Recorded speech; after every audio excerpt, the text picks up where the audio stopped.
সেই তিথিতে উঠে সার ওষুধ সবই দেওয়া হয়েছে, খালি গাছটা ফিগার উঠতেছে না, গাছটা এলান পারে আগা পেকায় দেয়, গাছ শুধু হয় না।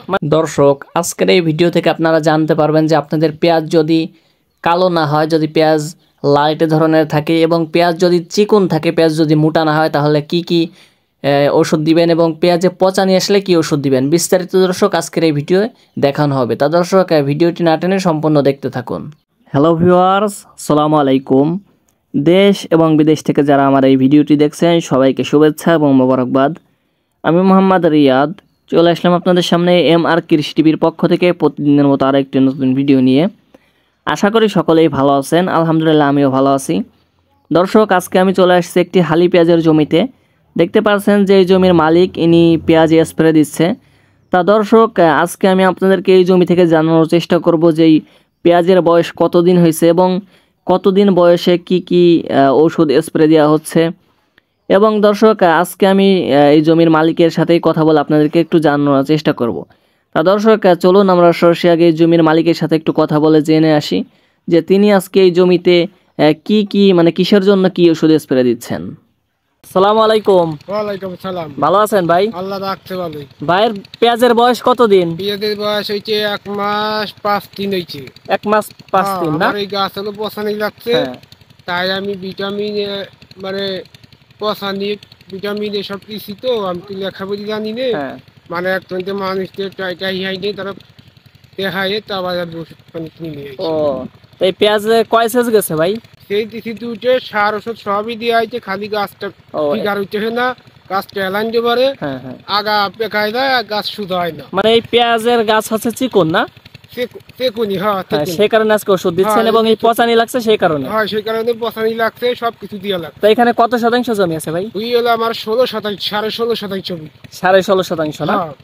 ও, তা ঠিক আছে ভাই, ঠিক আছে। আমার ওষুধ আল্লাহ দিল ভালো ভালো ওই নিয়ে যায়, এই একটা ফেল দেবো।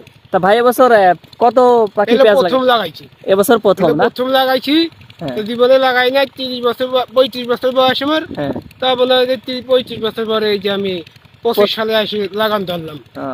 তা দেখা যাক এবছর কিরকম হয়, দেখলাম যে পরীক্ষা কেমন হয়। তা ঠিক আছে ভাই। তুমি জমা আছে বাহি 2, এই আমি লাগান ধরছি, এতকাল খাটিছি, মানে একটা দেহা করলাম। তা ঠিক আছে ভাই। তা দর্শক, আজকে এই জমিতে কি ওষুধ দেওয়া হচ্ছে, যেহেতু ভাই সেরকম বলতে পারবে না, তা দর্শক আমি সেটা দেখাবো। তা দর্শক, চলুন আজকে এই জমিতে কিসের জন্য কি ওষুধ দেওয়া হচ্ছে একটু দেখে আসি। তা দর্শক, এই পেঁয়াজে আজকে কি কি ওষুধ দেওয়া হচ্ছে ওষুধগুলো আপনাদেরকে দেখাই। প্রথমে আপনাদেরকে দেখাবো এই পেঁয়াজে পচানির জন্য কি ওষুধটা দেওয়া হয়েছে। দর্শক, পচানির জন্য হচ্ছে এই গ্রিন টপ, এই ওষুধটা দেওয়া হচ্ছে। আপনারা স্ক্রিনে যে ওষুধটা দেখতে পাচ্ছেন গ্রিন টপ, এটা হচ্ছে এর কোম্পানিটা হচ্ছে সরাফ এগ্রো ইন্ডাস্ট্রিজ, এই মানে গ্রিন টপ ওষুধের কোম্পানি।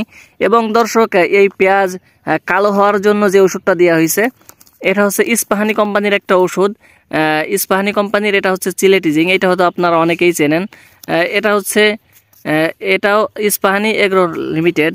এবং দর্শক, এই পেঁয়াজে ভিটামিন জাতীয় যে ওষুধটা দেওয়া হয়েছে, ভিটামিন যেটা দেওয়া হয়েছে যাতে পেঁয়াজগুলা গাছগুলা মোটা হয়। এবং দর্শক, আমি আপনাদেরকে কিন্তু বলছি যদি পেঁয়াজের গাছ ভালো হয় তাহলে পেঁয়াজ ভালো হবে। সে কারণে গাছ ভালো হওয়ার জন্য মানে গাছে পুষ্টি পাওয়ার জন্য একটা ওষুধ দেওয়া হয়েছে। এটা হচ্ছে সরাফ জেট, এটাও হচ্ছে দর্শক এর কোম্পানিটা হচ্ছে সরাফ এগ্রো ইন্ডাস্ট্রিজ। এটা হচ্ছে এই জমিতে ভিটামিন জাতীয় যে ওষুধটা দেওয়া হয়েছে দর্শক। এবং দর্শক, এই পেঁয়াজে পোকের জন্য একটা ওষুধ দেওয়া হয়েছে। সেটা দর্শক আমি আপনাদেরকে এই পোকের ওষুধটা আগে দেখাইছি, মানে আগেও একবার দেখাইছি যখন আমাদের এই ওষুধটা আমাদের পেঁয়াজের চারায় দেওয়া হয়েছিল, পেঁয়াজের দানায়। এটা আমি আপনাদেরকে আগেও দেখাইছি, এই ওষুধটা অনেক ভালো কাজ করে পোকের জন্য। তা দর্শক, এই জমিতে হচ্ছে এই ওষুধগুলা দেওয়া হচ্ছে। তা দর্শক, আজকে এই জমিতে কি কি ওষুধ স্প্রে করা হয়েছে, এই জমির মালিক তিনি আজকে এই জমিতে কি কি ওষুধ স্প্রে করেছেন আশা করি আপনাদেরকে এ টু জেড জানাইতে পারছি। তা যদি আপনারা কোনো বিষয়ে না বুঝে থাকেন, যদি আপনাদের কোনো কোশ্চেন থাকে ইনশাল্লাহ কমেন্ট করবেন, আমি দর্শক উত্তর দেওয়ার চেষ্টা করব। তা দর্শক, যাই হোক, এই ছিল আজকের ভিডিও। তা ভিডিওটি কেমন হয়েছে অবশ্যই আপনার সুন্দর মতামতটি কমেন্ট বক্সে বলে যাবেন। এবং দর্শক, যারা প্রতিনিয়ত এ ধরনের ভিডিও পেতে চান, কৃষি ভিডিও মানে কৃষি বিষয়ে নতুন নতুন ভিডিও পেতে চান, তারা আমার এই ভিডিওটা আমার ইউটিউব চ্যানেল থেকে দেখে থাকলে আমার ইউটিউব চ্যানেলটি সাবস্ক্রাইব করতে পারেন এবং ফেসবুক পেজ থেকে আমার এই ভিডিওটি দেখে থাকলে আমার ফেসবুক পেজটি ফলো করতে পারেন। তা দর্শক, আর যারা এই ভিডিওটিতে এখন একটি লাইক দেননি অবশ্যই একটি লাইক দিয়ে দিন এবং দর্শক সুন্দর একটি কমেন্ট করে আমাদেরকে নেক্সট আরেকটি ভিডিও বানাইতে উৎসাহিত করবেন। দর্শক, আপনাদের একটি কমেন্ট আমাদেরকে আরেকটি ভিডিও বানাইতে উৎসাহিত করে। তা যাই হোক দর্শক, এই ছিল আজকের ভিডিও। তা সকলেই ভালো থাকবেন, সুস্থ থাকবেন। দেখা হবে আবার নতুন কোনো ভিডিও। আজকের মতো এখানে বিদায় নিচ্ছি। আসসালামু আলাইকুম।